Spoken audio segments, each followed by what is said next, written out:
بھی پیٹ کی گیس کے دماغ کو چڑھ جانے کی وجہ سے پریشان ہیں تو یار یہ ایک چھوٹا سا پیس ہے، منہ کے اندر رکھ کے چوس لے۔ جو کام میدے کے کیپسول یا سیرپ نہیں کر سکتے وہ ایک چھوٹا سا ٹکڑا کرے گا۔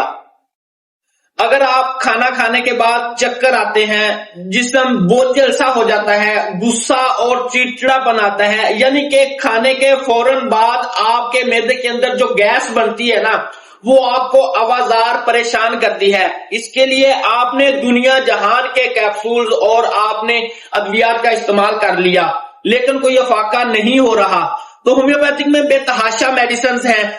جیسے چائنا آف، لائکوپوڈیم،